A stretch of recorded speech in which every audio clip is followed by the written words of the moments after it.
الحمد لله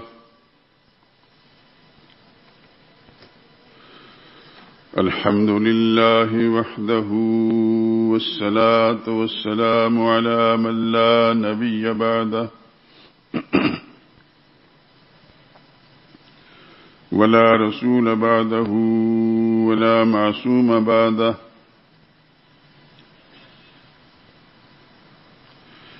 أما بعد فإن خير الحديث كتاب الله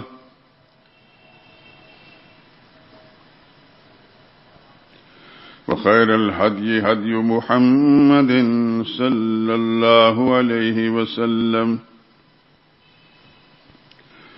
وشر الأمور محدثاتها وكل محدثة بدعة وكل بدعة ضلالة وكل ضلالة في النار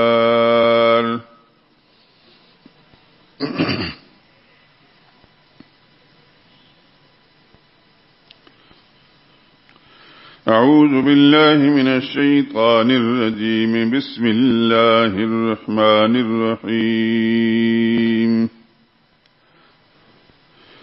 يا أيها الذين آمنوا كتب عليكم الصيام كما كتب على الذين من قبلكم لعلكم تتقون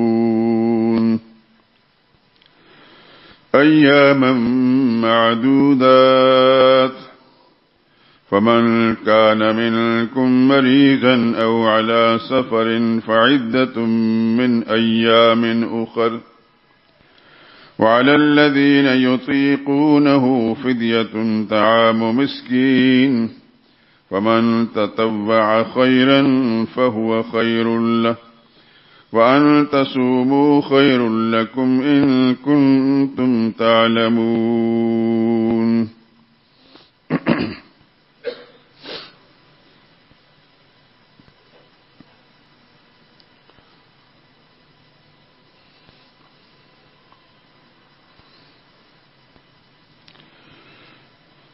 ایمان والو تم پر روزے فرض کیے گئے ہیں جس طرح تم سے پہلے لوگوں پر فرض کیے گئے تھے تاکہ تم متقی بن جاؤ۔ روزوں کے دن گنتی کے چند روز ہیں، تو جس شخص کو تم میں سے بیماری ہو یا وہ مسافر ہو تو دوسرے دنوں میں روزے رکھ کر ان کا شمار پورا کر لے۔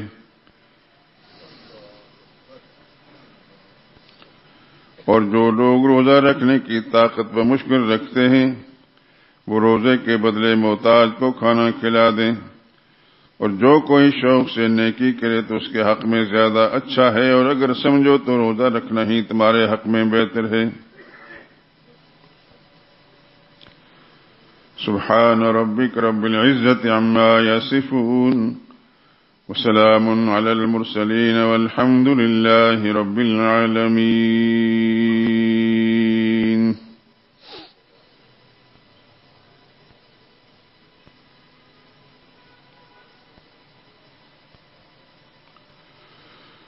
درود پاک پڑھ لیں۔ اللہم صل علی محمد وعلی آل محمد كما صليت على إبراهيم وعلى آل إبراهيم إنك حميد مجيد۔ اللهم بارك على محمد وعلى آل محمد كما باركت على إبراهيم وعلى آل إبراهيم إنك حميد مجيد۔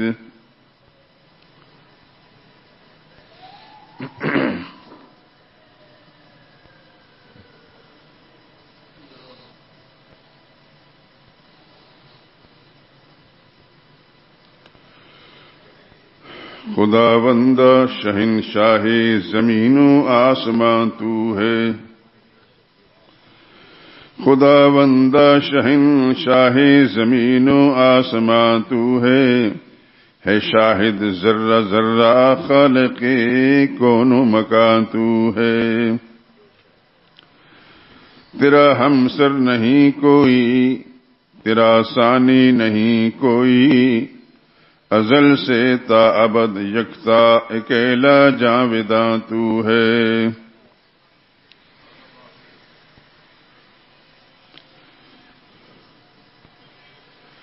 نہ کوئی عیب ہے تجھ میں، نہ کوئی نقص ہے تجھ میں، کہ ہر خوبی ہے جس کی ذات میں وہ بے گماں تو ہے۔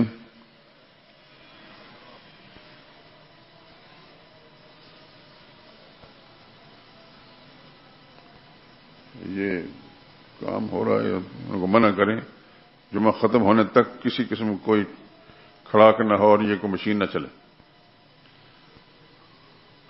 کس قسم کے یہ لوگ ہیں، مجھے نہیں سمجھ آتا کہ مسلمان ہیں کہ نہیں۔ مسلمان ہیں تو جمعے کی نماز میں کیوں نہیں شریک ہوتے؟ تیسرا منع۔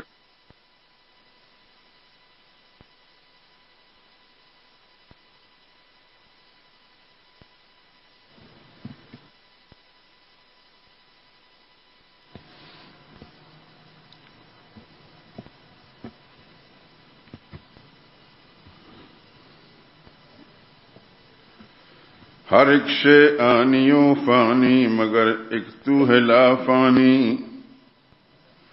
ہر ایک شے آنی و فانی مگر ایک تو ہے لا فانی، زوال و موت سے بالا ہے وہ عالم جہاں تو ہے۔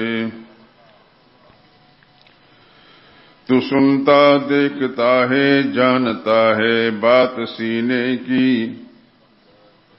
تو سنتا دیکھتا ہے جانتا ہے بات سینے کی، اگرچہ عرش پر بیٹھا ہے لیکن لامکاں تو ہے۔ نظر آتا نہیں لیکن تو ہے موجود ہر جانب، نظر آتا نہیں لیکن تو ہے موجود ہر جانب، نشان تیرا ہر ایک شے میں ہے گرچہ بے نشان تو ہے۔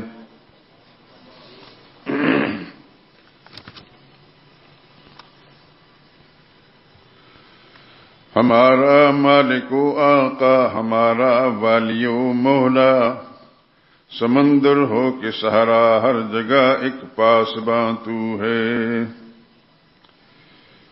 کوئی بندہ خطا کے بعد ہو جاتا ہے جب تائب،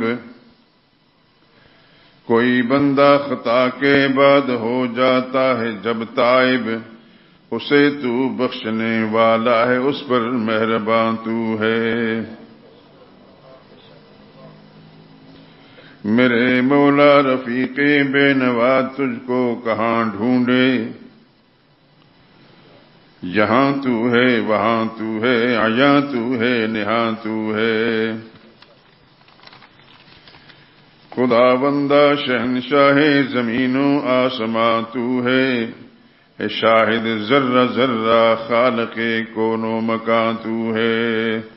نعرہ تکبیر، نعرہ تکبیر، جو تخت ختم نبوت، جو تخت ختم نبوت، عظمت صحابہ۔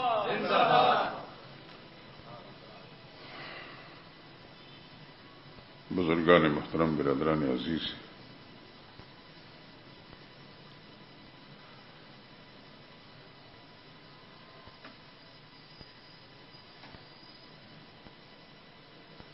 میں سوچتا رہا کہ آج کیا بیان کیا جائے۔ رمضان مبارک بھی کچھ ہی دنوں کے بعد پہنچنے والا ہے، اور اب شعبان کی کون سی تاریخ ہے؟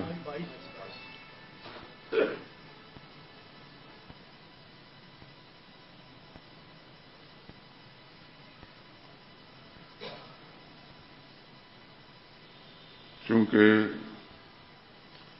پہلے سے ایک روایت چلی آ رہی ہے کہ رمضان مبارک کا مہینہ اس کے آغاز سے یا اس کے چند روز پہلے سے دین کا بنیادی مسئلہ جس کو ہر مسلمان سمجھتا ہے اور سمجھنا چاہیے کہ دین کا بنیادی مسئلہ کون سا ہے۔ دین کا بنیادی مسئلہ وہی ہے جس کے لیے اللہ نے زمین و آسمان بنائے، 1,00,000 کئی ہزار انبیاء کرام علیہ الصلوۃ والسلام مبعوث فرمائے، جس مسئلے کے لیے انبیاء کرام علیہ الصلوۃ والسلام نے ماریں کھائیں، وطن سے بے وطن ہوئے، اللہ کے آخری پیغمبر حضرت محمد مصطفیٰ صلی اللہ علیہ وسلم کے ساتھ مکی زندگی میں جو کچھ ہوا اس سے بھی ہوش مند مسلمان بے خبر نہیں، اور پھر وہ وقت بھی آیا کہ رسول اللہ صلی اللہ علیہ وسلم کو مکہ سے نکلنا پڑا۔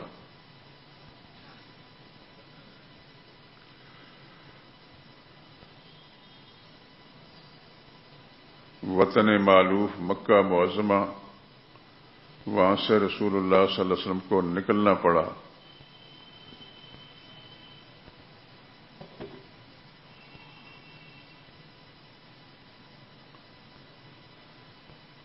جو تکلیفیں مکی زندگی میں اللہ کے پاک پیغمبر نے برداشت کی، کوئی ہوش مند مسلمان اس سے بے خبر نہیں ہے، نہیں ہونا چاہیے۔ پھر رسول اللہ صلی اللہ علیہ وسلم جس کیفیت کے اندر جس حالت میں نکلے،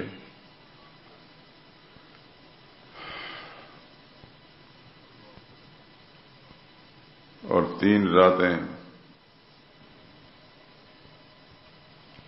مکہ معظمہ کے ایک پہاڑ حرم شریف سے تھوڑے سے فاصلے پر ایک بڑا اونچا پہاڑ جو غار سور جبل سور کہلاتا ہے، اس کی چوٹی پر ایک غار ہے غار سور کے نام سے، اس میں اللہ کے پاک پیغمبر صلی اللہ علیہ وسلم نے اپنے رفیق خاص سیدنا صدیق اکبر رضی اللہ تعالیٰ عنہ کی موجودگی میں وہ 3 راتیں گزاری۔ جس طرح گزاری اس کی تفصیل میں ہم اگر جائیں تو تفصیلات بیان بھی نہیں کر سکیں گے، اور نہ ہی ہم خود پوری طرح سمجھ سکتے ہیں، نہ سمجھا سکتے ہیں۔ پھر وہاں سے نکل کر مدینہ طیبہ کا رخ کیا تو رسول اللہ صلی اللہ علیہ وسلم، آج کے زمانے کی سہولیات نہ تھیں، نہ سڑکیں تھیں، نہ گاڑیاں، نہ ٹرینیں تھیں، نہ ہوائی جہاز، لیکن خدا کے پیغمبر اپنے ساتھی سمیت پیدل سفر کر کے، کم بیش 450 میل کا فاصلہ ہے مکہ معظمہ سے مدینہ، یوں سمجھے جیسے یہاں سے پشاور تک،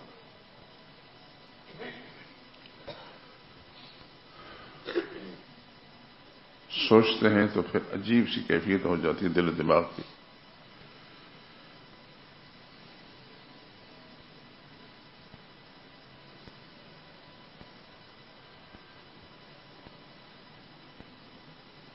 آپ نے 13 سال مکی زندگی کے اندر مصائب برداشت فرمائے۔ سیرت کی کتابیں جب آپ ان کا مطالعہ کریں تو حضور صلی اللہ علیہ وسلم کی زندگی کے مختلف لمحات حیران ہوتا ہے انسان، کس طرح اللہ کے نبی نے گزارے۔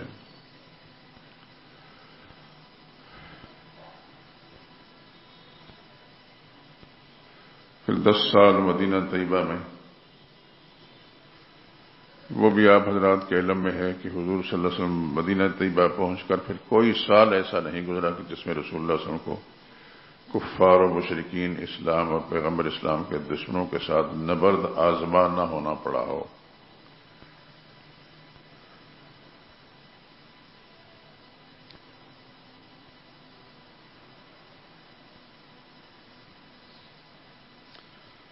کہنے کا مقصد یہ ہے کہ رمضان المبارک ہم نے مخصوص کیا ہوتا ہے شروع دن سے، جب سے اللہ پاک نے یہاں حاضری کا موقع دیا ہے، تو کوئی سال ایسا نہیں گزرا جس کے اندر دین کا بنیادی اور اساسی مسئلہ۔ الحمدللہ العظیم، آپ دینی مجالس میں بیٹھتے ہیں، دینی کتب کا مطالعہ کیا ہوگا، اس مسجد کے اندر تقریباً سارے ہی بیانات آپ نے سنے ہوں گے۔ یہ اسی کا حصہ ہے جو میں گفتگو کر رہا ہوں۔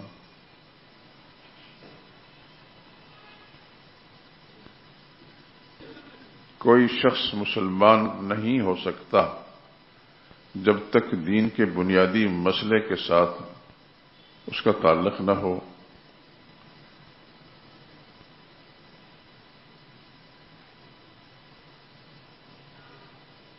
اور وہ ہے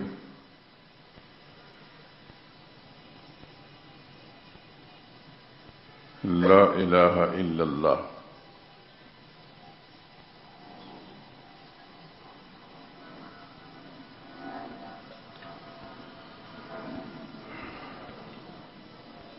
یہ وہی کلمات ہیں جو کسی بھی غیر مسلم کو دائرہ اسلام میں لانے کے لیے جب آپ پڑھاتے ہیں تو یہی کچھ کہتے ہیں، کہو لا الہ الا اللہ۔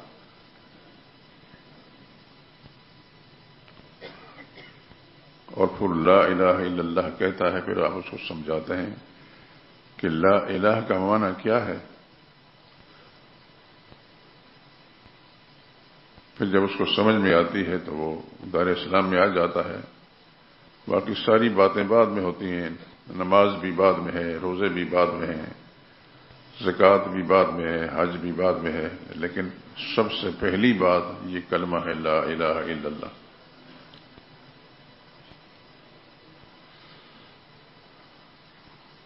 کسی بھی غیر مسلم کو اسلام میں داخل کرتے وقت آپ اس کو نہیں کہتے کہ تو نماز پڑھ،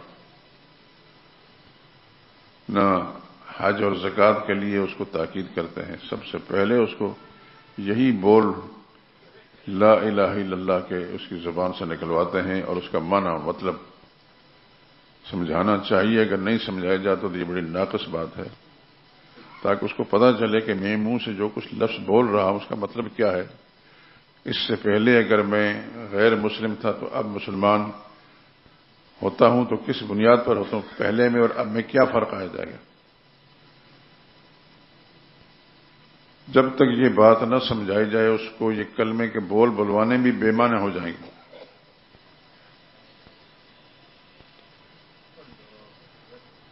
سب سے پہلا جملہ جو اس پہ آپ غور فرماتے رہے ہمیشہ، لا الہ، لا الہ الا اللہ، بس لفظ الہ غیر سے اس کا انکار ہے اور اللہ کی ذات کے لیے اس بات ہے۔ کوئی الہ نہیں، اللہ ہی الہ ہے۔ پھر الہ کا معنی کیا ہے؟ سارا قرآن بھرا پڑا اس سے، اِلٰہٌ مع اللہ، اِلٰہٌ مع اللہ، اِلٰہٌ مع اللہ، بار بار اسلوب بدل بدل کر خالق کائنات نے سمجھانے کی کوشش فرمائی ہے کہ اللہ کے سوا کوئی اور الہ ہو سکتا ہے؟ کیا اور الہ ہو سکتا ہے؟ تو خیر، عرض کرنے کا مقصد یہ ہے کہ رمضان کا مہینہ ہم نے بچپن شروع سے ہی اس کے لیے مخصوص کر رکھا ہے، اساسی مسئلے کے لیے۔ تو آج میں سوچ رہا تھا کہ اس مسئلے کو شروع کروں، لیکن ایک ہفتہ درمیان میں ہے۔ پھر میں نے سوچا کہ رمضان مبارک بھی آ رہا ہے، تو رمضان مبارک کے بارے میں بھی کچھ باتیں اپنے احباب سے ذکر کرنی ہیں۔ اسی سلسلے میں نے سورہ بقرہ کی آیت نمبر 183 اور 84 تلاوت کی ہیں کہ روزے تم پر فرض ہیں، صرف تم ہی پر نہیں، تم سے پہلے لوگوں پر فرض تھے۔ گھبرائیں نہیں، ایام معدودات، چند روز ہیں، گنتی کے چند روز۔ کیونکہ جب کہا گیا کہ تم پر روزے فرض ہیں تو سننے والے کو اگر روزے کی حقیقت سمجھے تو کہے گا میں بھوکا ہی رہوں گا، پھر کچھ کھانا پینا نہیں. اس کی تسلی دیتے اللہ نے فرمایا کہ مت گھبراؤ نہیں، وہ گنتی کے کچھ روزے. پھر مزید سہولتیں بھی بیان فرما دی. بیمار ہو یا مسافر ہو روزے چھوڑ سکتے ہو، جب یہ عذر ختم ہو جائیں گے تو روزے رکھ لینا.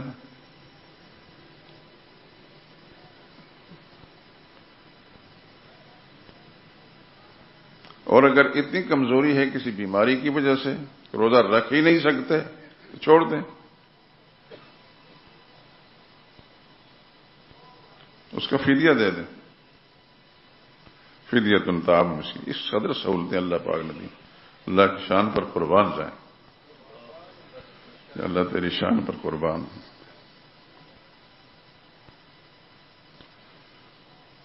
اس لیے میں نے وہ جو اساسی مسئلہ ہے اس کو اگلے ہفتے کے لیے مخصوص کر رکھا ہے، مؤخر کر دیا ہے.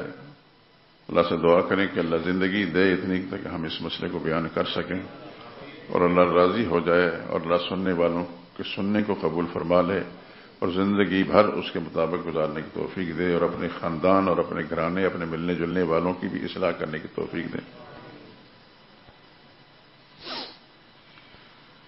حدیث کی کتاب میں آتا ہے، حضرت سلمان فارسی مشہور صحابی ہیں رضی اللہ تعالیٰ عنہ، فرماتے ہیں خطبنا رسول اللہ صلی اللہ علیہ وسلم، حضور صلی اللہ علیہ وسلم نے خطبہ ارشاد فرمایا شعبان کی آخری تاریخ میں. آخری تاریخ تھی شعبان المعظم کی، اور فرمایا یا ایھا الناس، او لوگو، قد اظلکم شہر عظیم، ان قریب تم پر ایک عظمت والا مہینہ سایہ ڈال رہا ہے.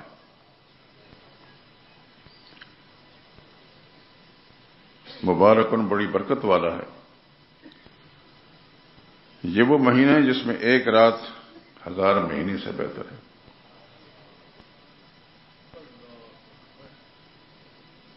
اور آپ حضرات نے تو شمار کیا ہی ہوگا کہ 1000 مہینوں کی کتنا عرصہ بنتا ہے. 83 سال 4 مہینے. ابھی میں اس حدیث کو دیکھ رہا تھا تو میری اہلیہ پاس بیٹھی تھی. میں نے کہا کہ ذرا حساب لگائیں، تو انہوں نے مجھے بتایا تو میں خوش ہوا کہ الحمدللہ العظیم ان کا فیصلہ صحیح ہے، کیونکہ بڑا عرصہ پہلے میں نے یہ حساب لگایا تھا تو یہی 83 سال 4 مہینے تھے.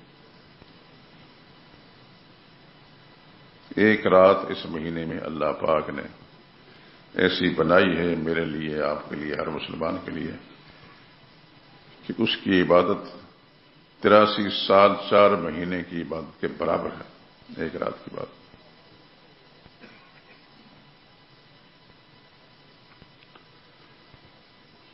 کسی کو اتنی عمر ملے تو تب کس کے پاس گارنٹی ہے کہ اس کو 83 سال 4 مہینے زندگی ملے گی اور اتنی بات کرنے کی. اللہ کے پاک پیغمبر صلی اللہ علیہ وسلم انہوں نے حقیقت بیان فرما دی.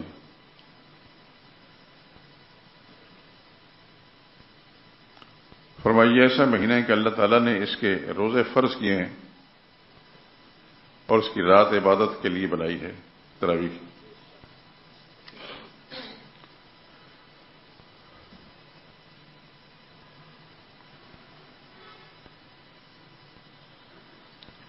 من تقرب فی بخفضۃ کان کمن ادى فریضۃ فیما سوا.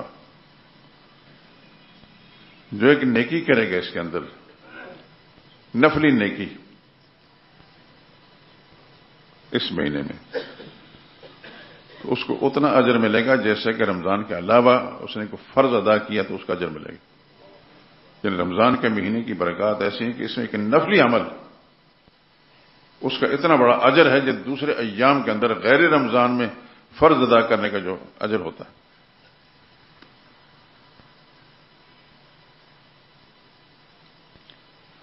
اور اس مہینے کے اندر اگر کوئی فرض ادا کرتا ہے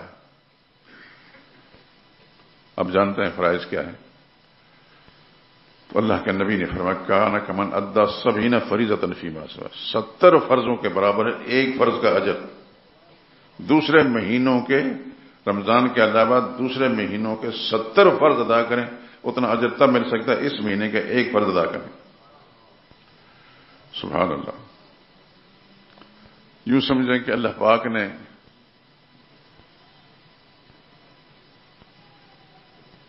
اس ماہ مبارک کو اپنی رحمتوں کے دروازے کھول دیے ہیں، رحمتوں کے دریا بہا دیے ہیں، جو چاہے اس میں سے فائدہ حاصل کر لے۔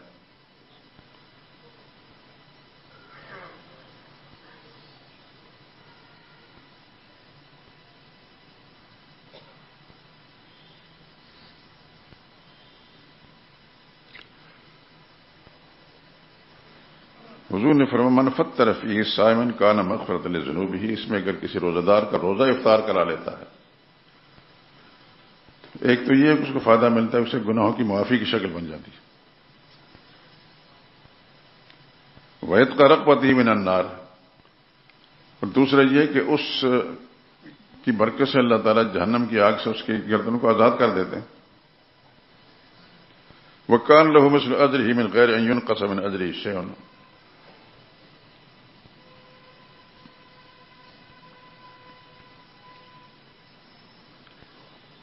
اور جتنا اس روزہ دار جس کو افطار کرایا ہے اس کو اللہ تعالیٰ نے اس کا اجر دینا ہے، اس کو بھی اجر دینا ہے، اس کا اجر کم نہیں کریں گے، اس کو اپنی جناب سے دیں گے۔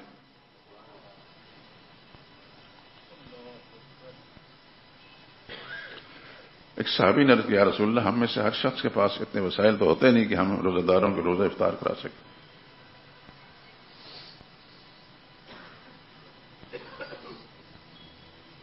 لیس کل ما یجدہ یفطر الصائم، فقال رسول اللہ صلی اللہ علیہ وسلم یؤت اللہ ھذا الثواب من فطر صائما علی تمرۃ، ایک کھجور بھی اگر کسی روزہ دار کو کسی مسلمان نے کھلا دی، اس اخلاص کے ساتھ، ریاکاری نہیں، اپنا معاملہ خدا کے ساتھ رکھتے ہوئے، اللہ اس کو بھی اتنا ہی اجر دیں گے ایک کھجور کھلانے پر۔ یا پانی کی گھونٹ پلا دی اس پر بھی اجر دیں گے، یا لسی کی گھونٹ پلا دی اس پر بھی اللہ اتنا اجر دیں گے۔ اللہ کے نبی نے فرمایا 4 عادتیں بنا لو، 4 اس مہینے کے اندر۔ واستکثروا فیہ من 4 خصال، خصلتین ترجون بہما ربکم، 2 عادتیں ایسی ہیں جس سے تم اپنے رب کو راضی کر سکتے ہو۔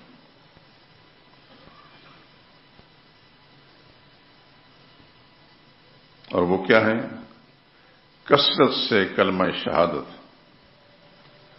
یعنی اللہ کے ساتھ قلبی تعلق رکھ کر، اپنا دل دماغ اللہ کی ذات پر متوجہ کر کے کہ میں کس کے ساتھ بات کر رہا ہوں، کیا کہہ رہا ہوں۔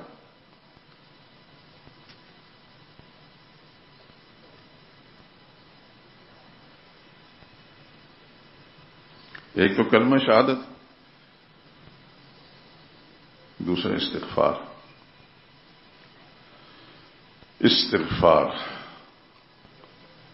اللہ سے بخشش کی طلب کرنا، اللہ سے بخشش کی طلب کرنا، یہ 2 چیزیں رمضان کے مہینے میں، ایک تو کلمہ شہادت۔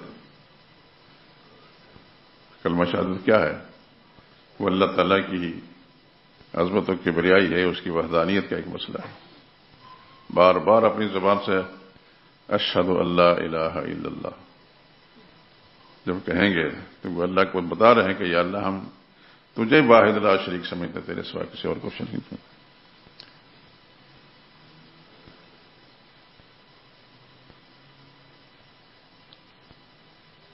اور استغفار کیا ہے؟ یا اللہ ہمارے گناہ معاف کر، آسان لفظ، یا اللہ ہمارے گناہ معاف کر۔ وہ بندہ جس کی زبان سے نکلتا ہے، سننے والی ذات سن رہی ہے، یہ بندہ کیا کہہ رہا ہے۔ تو حدیث پاک کا جو مضمون ہے، اللہ کے پیغمبر نے فرمایا اس میں 4 خصلتیں اپنا لو، ایک تو کلمہ شہادت، دوسرا استغفار، جو تمہاری ضرورت ہے۔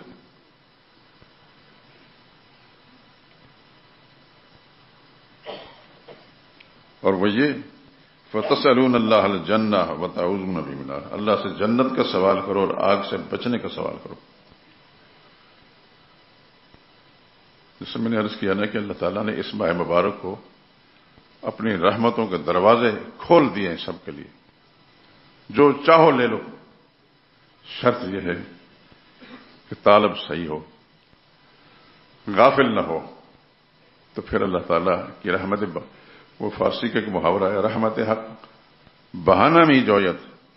اللہ کی رحمت بہانے تلاش کرتی ہے کہ اللہ چاہتا ہے کسی نہ کسی طریقے سے میرا بندہ میری رحمتوں کا حقدار بن جائے. بہانہ میں جویت. میں جملے بول رہا ہوں، آپ سن رہے ہیں. دعا کریں اللہ تعالیٰ مجھے اور آپ سب کو ہی اپنی رحمتوں سے نواز دے، اور جو کچھ اللہ کے نبی نے فرمایا ایسا ہی ہمیں بنا دے صلی اللہ علیہ وسلم.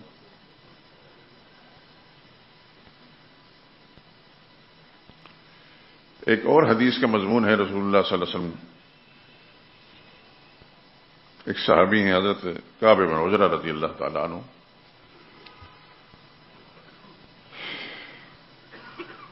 جمعے کا دن تھا. رسول اللہ صلی اللہ علیہ وسلم جمعہ پڑھانے کے لیے مسجد میں تشریف لے گئے. ممبر پر بیٹھے تو فرمایا احضر الممبر، ممبر کے قریب آ جاؤ. ظاہر ایک حکم تعمیل ہوئی.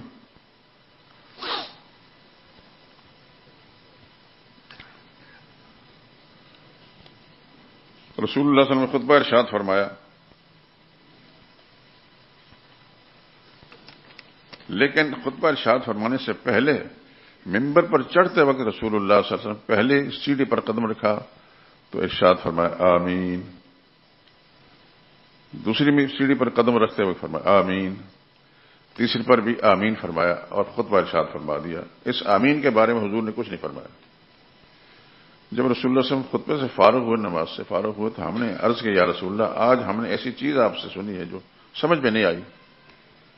آمین آمین آپ فرماتے رہے تینوں میں سیڑھیوں پر چڑھتے وقت، ہمیں اس کا مطلب سمجھ نہیں آیا. رسول اللہ صلی اللہ علیہ وسلم نے فرمایا سن لو،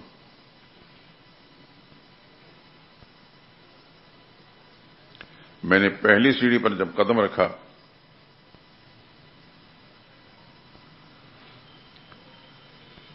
تو جبریل امین آیا، انہوں نے کہا من ادرک رمضان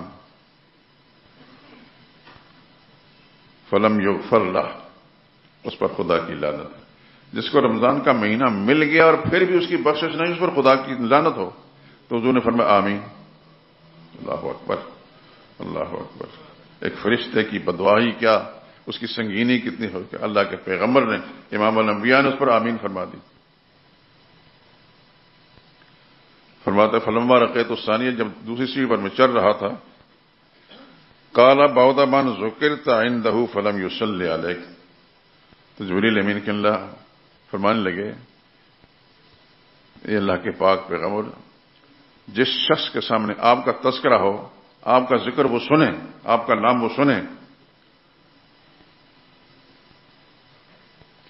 فلم یصلی علیک، اور آپ پر درود نہ پڑے، اس پر خدا کی لعنت. اللہ اکبر. حضور نے فرمایا آمین.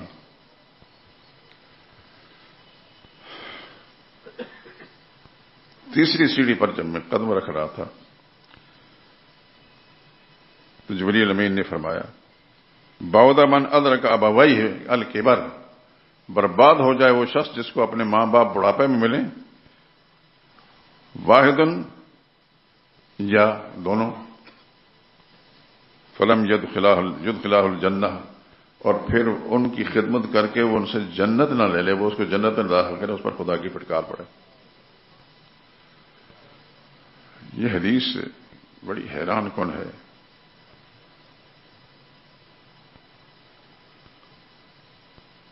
رمضان کا مہینہ ملا اور اس کی بخشش نہ ہوئی. کتنا بڑا بد نصیب اور بدبخت انسان. اس کی بدبختی کا کوئی انتہا نہیں. میرے دوستوں میں آپ سے ذکر کر رہا ہوں، آپ کی گوش گزار کر رہا ہوں اور آپ سن رہے ہیں، لیکن میں امید رکھتا ہوں کہ آپ اس اللہ کے پاک پیغمبر صلی اللہ علیہ وسلم کے اس ارشاد کو اپنے گھروں سے لے کر اپنے متعلقین اور اپنے واقفین سے ان کو بھی اس لائن میں وہ تو خیر نیکی کام کریں گے، لیکن سب ہمیشہ آپ اس حصے میں اس میں شامل ہو جائیں گے. وہ جو خیر کا کام کریں گے وہ آپ کو ملے گا اس کا حصہ. اب آپ جانتے ہیں ہمارے کتنے مسلمان ہیں رمضان کا مہینہ گزر جاتا ہے روزہ نہیں رکھتے. ابلیس تو زندہ ہے، وہ وسوسے دیتا ہے، فلاں تکلیف ہے، فلاں تکلیف ہے، فلاں تکلیف ہے، فلاں تکلیف ہے. کیا یہ تکلیفیں حضور صلی اللہ علیہ وسلم اور صحابہ کرام پر نہیں تھیں؟ یہ پہلے زمانے کے مسلمانوں پر نہیں تھی؟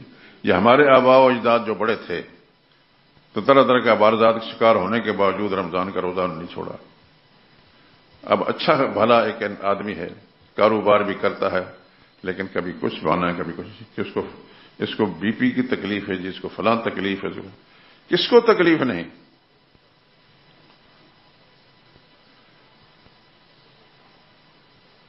اب اس حدیث کو سامنے رکھیں کہ جس کو رمضان کا مہینہ ملا اور اس کی بخشش نہ ہوئی، اس پر خدا کی لعنت. خدا کا فرشتہ، فرشتوں کا سردار لعنت بھیجتا اور امام الانبیاء اس پر آمین کہتے ہیں. اس آدمی کا تو کچھ بھی نہ رہا کہ رمضان کا مہینہ مل گیا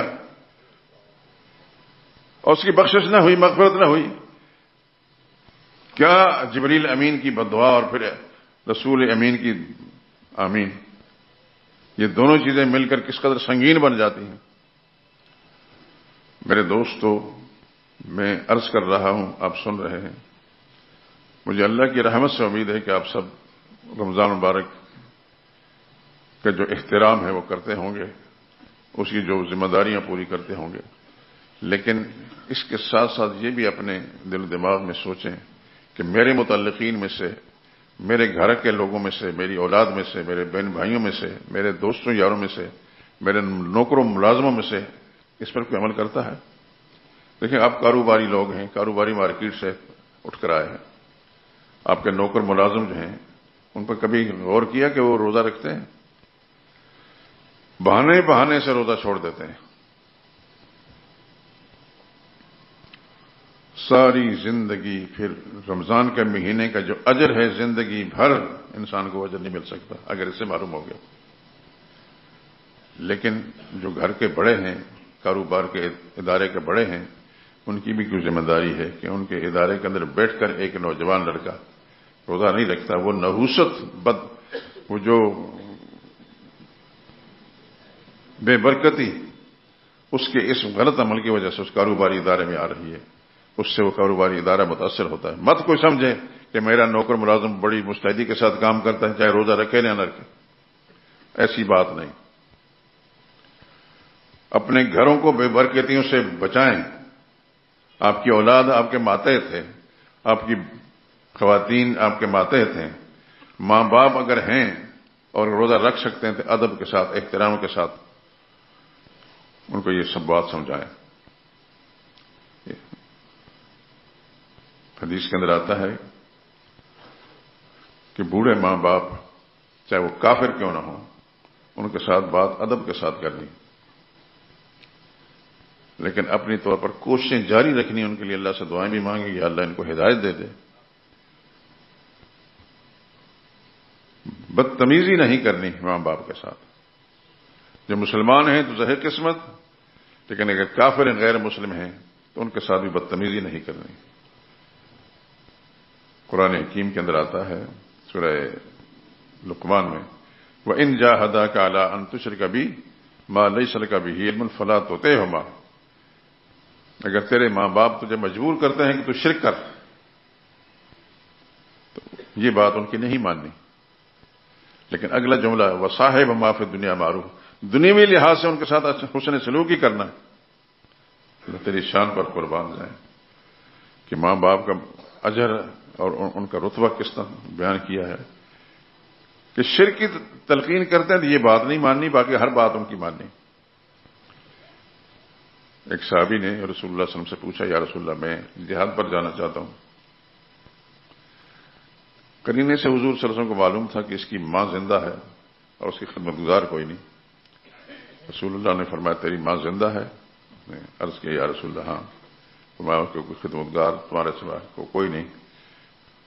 تو فرمایا فجاہد فیہا، وہ جو جہاد کرنے کے لیے باہر جا رہا ہے، اس ماں کی خدمت کر کے جہاد کر. ماں باپ کا اجر اللہ کے نزدیک اتنا ہے، لیکن اس کے ساتھ ساتھ یہ کہ خالق کی کائنات کا حکم سب سے بالا ہے. اس کے حکموں کو اگر بدلنے کی کوشش کریں گے وہاں نہیں بات ماننی.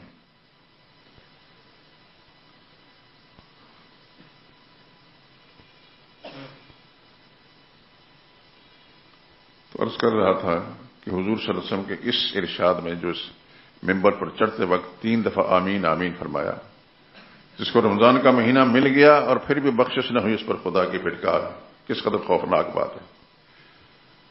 جس کے سامنے رسول اللہ صلی اللہ علیہ وسلم کا ذکر ہو اور رسول اللہ صلی اللہ علیہ وسلم کا اس میں گرامی سن کر پھر بھی درود نہ پڑے، اس پر خدا کی پھٹکار. میں رسول اللہ صلی اللہ علیہ وسلم کا نام لیا، آپ دل میں پڑھیں صلی اللہ علیہ وسلم. کہیں بھی کسی کی زبان سے سنیں کم از کم صلی اللہ علیہ وسلم، اس ارادے کے ساتھ. کہیں بھی کوئی تحریر پڑھیں صلی اللہ علیہ وسلم. اللہ جانتا ہے، ہمارے دلوں کے حال کو جانتا ہے. اور تیسرے فرمایا ماں باپ بڑھاپے میں مل جائیں، ایک یا دونوں، اور خدمت کر کے ان سے جنت نہ لے لیں، اس پر خدا کی پھٹکار ہو. جن کے ماں باپ موجود ہیں، میں ان نوجوانوں سے، بلکہ ادھیڑ عمر بھی جو ہیں جن کے والدین زندہ، ان سے کہوں گا بڑے خوش نصیب ہیں آپ لوگ. بڑا ہی خوش نصیب ہے وہ انسان جس کے ماں باپ زندہ ہیں، دونوں یا ایک. اللہ اکبر. ماں باپ کو غنیمت سمجھو گے.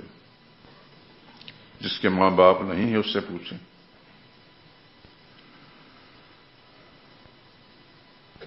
حضور صلی اللہ علیہ وسلم کے اس ارشاد کو بھی سامنے رکھیں کہ اللہ کے نبی خطبہ ارشاد فرما رہے ہیں اور جبریل امین کہہ رہے ہیں بعد من ادرک ابویہ، جس نے اپنے ماں باپ کو ملا، ماں باپ اس کو ملے دونوں یا ایک، اور پھر وہ دونوں ماں باپ اس کو جنت پہ نہ لے جا سکے، یعنی یہ خدمت کر کے جنت کا حقدار نہ بن سکا، اس پر بھی خدا کی مار پڑے. یہ بڑی خوفناک بات ہے. تو حضور صلی اللہ علیہ وسلم کا یہ ارشاد ہے اور صحابہ نقل کرتے ہیں. اس واسطے تمام نوجوان جو میری بات کو سن رہے ہیں، مسجد کے اندر ہیں یا باہر، اگر ماں باپ زندہ ہیں تو خدا کی سمجھ، اللہ کی رحمت سمجھیں انہیں، اور ان کے پاؤں کو چومیں. یہ آپ کے لیے بہت بڑی سعادت ہے. مجھے اپنی بات یاد آئی. کبھی کبھی میں اپنے گاؤں جاتا، والدہ خدا کی عرب ہار رحمت نازل ہوں، وہ میرے پاس آ کر بیڈ پر بیٹھ جاتی تھی. کس طرح انہوں نے پیار کیا میرے ساتھ، اس کو بھی تفصیلات نہیں بیان کر سکتا. میرا دل کرتا تھا تو میں موقع ڈال کرنا ان کا پاؤں پکڑ کر پاؤں کے تلووں کو چوم لیتا، اپن پیر کو کھینچ لیتی، اور مجھے حاجی صاحب کہتی تھی. جب سے میں نے حج کیا ہے اس کے بعد پھر میرا نام نہیں لیا انہوں نے.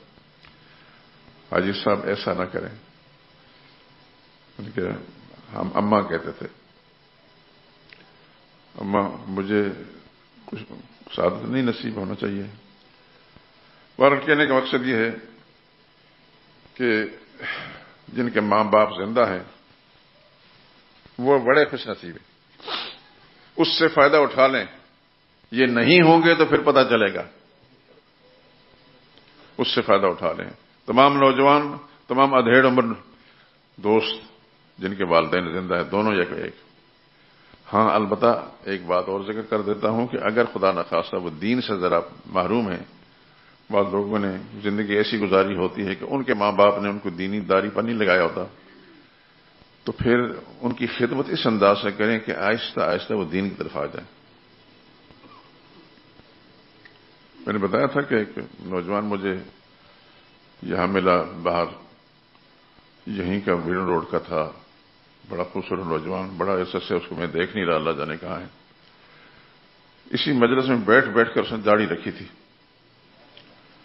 تو ایک دن آیا تو رو رہا ہے. یا اللہ خیر ہو، کیوں رو رہا ہے؟ کہنے لگا میں آپ کے پاس آیا ہوں اس لیے کہ میری ماں مجھے داڑھی نہیں رکھنے دیتی. میری بہنیں ماں کے ساتھ مل کر جو ہے مجھے کہتے تم سے بات نہیں کریں گے، تو نے داڑھی کیوں رکھی ہوئی؟ تو داڑھی کے ساتھ اچھا نہیں لگتا، میں کیا کروں؟ اس نے یہ مجھ سے اس لیے پوچھ رہا کہ اسی محفل میں بیٹھ کر اللہ نے اس کو توفیق دی تھی۔ میں نے کہا بیٹا بات سنو، تم نے داڑھی کس کی سنت سمجھ کر رکھی؟ کہتے رسول اللہ صلی اللہ علیہ وسلم کی۔ میں نے کہا تمہاری والدہ بڑی ہیں یا رسول اللہ صلی اللہ علیہ وسلم؟ آسان لفظ میں نے کہا، ایک دم جھٹکا مارا اس نے سر کو۔ میں نے کہا بات سمجھ آ گئی، کچھ بھی ہو جائے میں داڑھی نہیں منڈواؤں گا، کچھ بھی ہو جائے داڑھی نہیں منڈواؤں گا، ناراض ہو جائے، بہنیں ناراض ہو جاتی ہیں چھوڑ دیتی ہیں، چھوڑ دیں، اللہ کے پیغمبر کا طریقہ نہیں چھوڑوں گا۔ میں نے اسے کہا کہ تمہاری والدہ بڑی ہیں یا رسول اللہ بڑے ہیں؟ تو کہنے مجھے بات سمجھ میں آ گئی۔ بہت سارے نوجوان یہاں موجود ہیں، میں ان سے یہ گزارش کروں گا،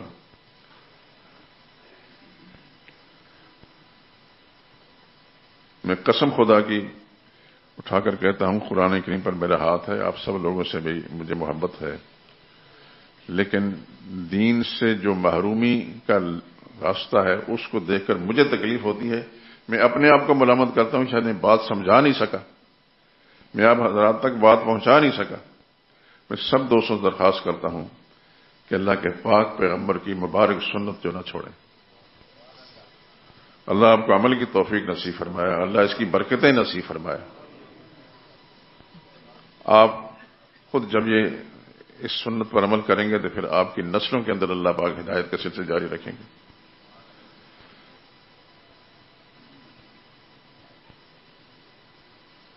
صحابہ کرام کی بات تو آپ نے سنی لی ہوگی۔ اصل مصعب بن عمیر ایک صحابی ہیں رضی اللہ تعالیٰ عنہ، مکہ معظمہ کا رہنے والے تھے، بڑے امیر زادہ تھے، اتنے امیر زادہ کہ ان کے جسم پر ایک دفعہ ایک سوٹ چڑھتا تھا دوبارہ پھر نہیں۔ ان کی والدہ اس قدر سے پیار کرتی تھی، ملک کی شام سے ان کے سوٹ بن کر آتے تھے، وہاں سے دھل کر آتے تھے۔ اللہ کے پاک پیغمبر صلی اللہ علیہ وسلم کی بعثت کے بعد بہت سے لوگوں کو اللہ نے سعادت نصیب فرمائی، حضور کے ساتھ وابستہ ہو گئے، حضرت مصعب بھی وابستہ ہو گئے۔ اور جب حضور کی وابستگی کے ساتھ گھر کے اندر آ کر دین کی باتیں کرنے لگے تو والدہ کیونکہ مشرکہ تھیں، انہوں نے کہا یہ کیسی باتیں کریں، محمد صلی اللہ تعالی کا اعلان کرو۔ بار بار کہنے لگی۔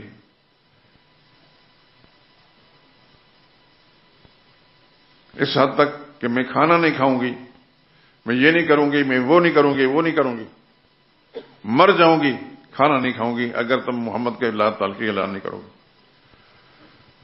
اللہ کا کروڑ ہار رحمت نازل حضرت مصعب بن عمیر پر بالآخر فرمایا میری اماں جان تم مر بھی جاؤ تو مجھے آپ کی موت قبول ہے، لیکن رسول اللہ کے ساتھ غداری قبول نہیں ہے۔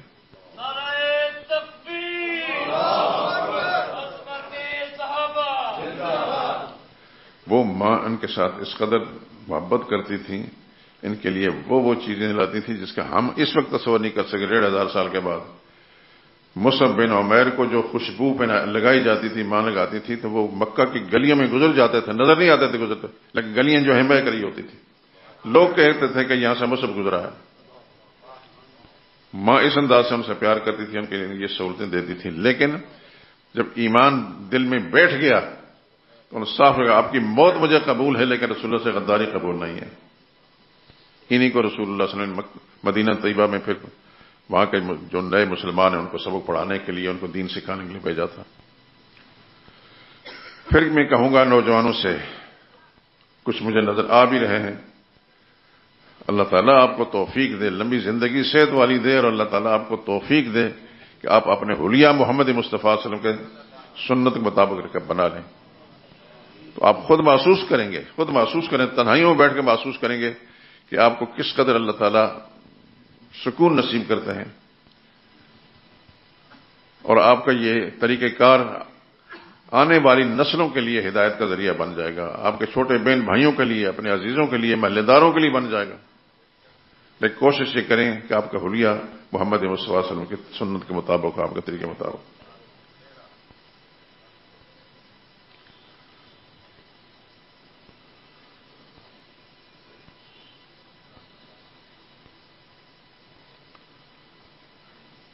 تو رمضان کا مہینہ آنے والا ہے،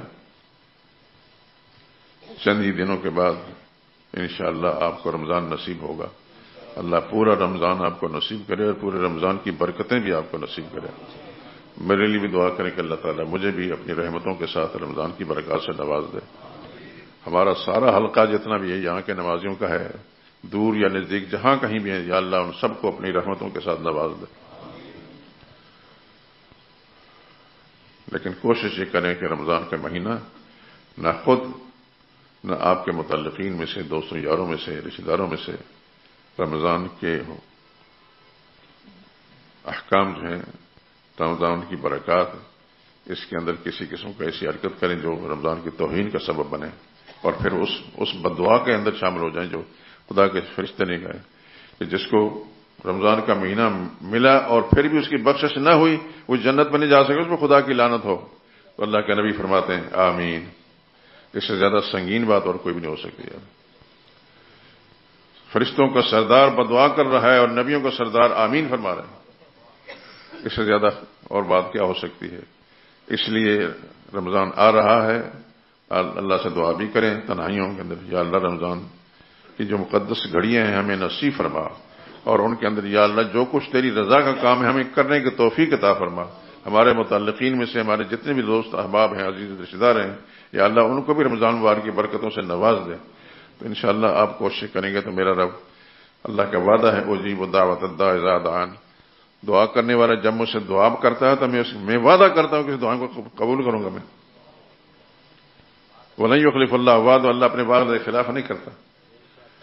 تو آپ حضرات ابھی سے دعائیں شروع کر دیں. یا اللہ رمضان کی گھڑیاں آنے والی ہیں، یا اللہ ان سے ہمیں محروم نہ رکھنا. یا اللہ اس کی ساری برکتیں جو تو نے رکھی رمضان کے مہینے کے اندر تیرے نبی نے فرمایا، یا اللہ ان سب سے ہمیں مستفید فرمانا. ہمارے متعلقین، ہمارے عزیز رشتہ دار، ہمارے دوست یار، یا اللہ سب کو ان برکات سے نواز دیں. انشاءاللہ العزیز آپ دیکھیں گے کہ آپ کو کتنا سکون ملتا ہے، اور آپ کی محنتیں اور آپ کی کوششیں جو ہیں کس قدر برابر ثابت ہوتی ہیں، اور آپ کا حلقہ احباب، آپ کے رشتہ دار جو ہے اس سے متاثر ہوتے ہیں، اور اللہ کی رحمتیں اس کے حقدار آپ بنتے ہیں. بہرحال میں نے جیسے عرض کیا کہ رمضان کا مہینہ، اس سے پہلے ہی ہم دین کا بنیادی مسئلہ شروع کرتے ہیں جس کے لیے اللہ نے سارا جہان بنایا، جس کے لیے اللہ نے سارا جہان بنایا، زمین بنائی، آسمان بنائے. وہ مسئلہ اہم ہے. اسی مسئلے کے لیے انبیاء کرام نے ماریں کھائیں، وطن سے بے وطن ہوئے، شہید ہوئے، قربان ہوئے، ساتھیوں کو قربان کیا. اسی مسئلے کی خاطر تو حضرت حمزہ رضی اللہ تعالیٰ عنہ رسول اللہ صلی اللہ علیہ وسلم قربان کیے تھے، جن کے جسم کے پرخچے اڑا دیے گئے، مشرکین نے ٹکڑے ٹکڑے کر دیے. رسول اللہ صلی اللہ علیہ وسلم کے ایک سالے تھے جو پھوپھی زاد تھے، حضرت عبداللہ بن جاش، ان کے ساتھ وہی کچھ ہوا حضرت حمزہ کے ساتھ جو کچھ ہوا. عبداللہ بن جاش کا تو معاملہ آپ سنا چکا ہوں کہ انہوں نے جنگ میں شریک ہونے سے پہلے دعا مانگی تھی ایک دوسرے مسلمان کا. میں دعا کرتا ہوں تم آمین کہو، تم دعا کرو میں آمین کہتا ہوں. اس مسلمان نے جو دعا کی اس کو نہیں سنانا چاہتا، لیکن انہوں نے جو دعا کی، دعا کریں کہ اللہ تعالیٰ مجھے غزوہ کے دن کفار و مشرکین کا آمنا سامنا ہو، میں ان کو قابو جو میں آ جائے ان کو قتل کروں اور وہ مجھے قتل کریں، اور میرے جسم کے ٹکڑے ٹکڑے کریں، میری ناک بھی کاٹیں، میرے کان بھی کاٹیں، میرے ہاتھ بھی کاٹیں اور میرا سینہ بھی چیریں، اور جس میں ٹکڑے ٹکڑے کہ جاتا ہے اللہ تیری بارگاہ میں پیش ہوں تو پوچھے یہ حالت تیری کیوں بنی. میں کہتا ہوں یا اللہ تیرے نبی نے فرمایا تھا تیرے نام پر میں نے اپنی جان کو قربان کر دیا.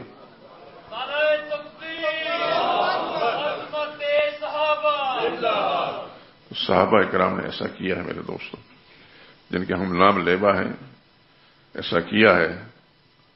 آپ تو خوش نصیب اس پہلو سے کہ پڑھے لکھے ہیں، کتابیں پڑھتے ہوں گے، علماء کی گفتگو سنتے ہوں گے، یہاں کی جو میری معروضات ہیں یہ بھی سنتے ہیں.